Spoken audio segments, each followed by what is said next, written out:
Having been granted the opportunity to enjoy Christmas and a New Year with his family, former FTX CEO Sam Bankman-Fried has very few reasons for optimism in 2023. Although having been granted the opportunity to enjoy Christmas and the New Year with his family, former FTX CEO Sam Bankman-Fried has very few reasons for optimism in 2023. The United States Department of Justice has launched an investigation into the whereabouts of approximately $372 million in missing digital assets from FTX and its US-based subsidiary, FTX US. According to SBF, the incident was perpetrated by either a former FTX employee or someone who had unauthorized access to a former employee's computer. It would be great to know which former employees started to transfer out funds from Alameda Research just days after Bankman-Fried was released on a $250 million bond.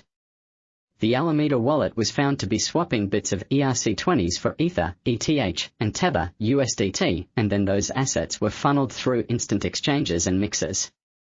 SBF later denied any involvement in the movement of funds. While the government agencies are queuing to sue the FTX and its founder Sam Bankman-Fried, the group of former customers made an effort to get their money back first.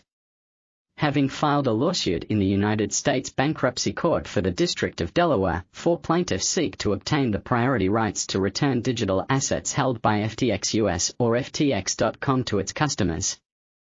The next episode of the FTX saga is scheduled for January 3, when the former FTX CEO will appear in court.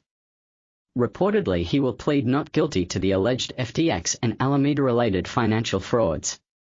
And that is not surprising. As legal counsel commented to Cointelegraph, SBF will be unlikely to receive a favorable deal from prosecutors, even if he entered a plea deal. Japanese regulators are reconsidering some major cryptocurrency restrictions related to the use of stablecoins like Tether or USD Coin.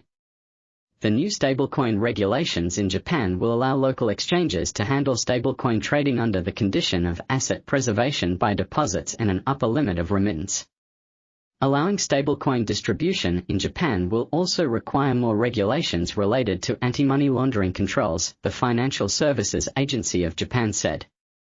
Continue reading. Executives from $1.5 billion South Korean crypto exchange fraud jailed 6 executives involved in the $1.5 billion, $2 trillion won, South Korean crypto exchange fraud. V Global have received prison sentences. V Global operated between July 2020 and April 2021, roping in around 50,000 investors by promising 300% returns alongside sizable payments for referring new customers. According to South Korean media, 2 high-ranking execs, named Mr. Young and Mr. Oh, got 8 years and 3 years apiece for their role in defrauding investors. Another 4 unnamed execs received 3-year sentences and 5 years of probation. Continue reading. Tyler and Cameron Winklevoss, founders of the Gemini cryptocurrency exchange, are reportedly facing a new lawsuit from investors over the interest-earning program Gemini Earn. Disgruntled investors have filed a lawsuit against Gemini founders accusing the firm of fraud and violations of securities laws. The complaint states that the Winklevoss brothers refused to honor any further investor redemptions after halting those due to exposure to troubled trading firm Genesis Global Capital. The plaintiffs alleged that the products have not been registered, which prevented them from receiving disclosures to better assess the risks of using Gemini Earn. Launched last year, the Gemini Earn platform was designed to generate as much as 8% interest on their crypto holdings. Continue reading.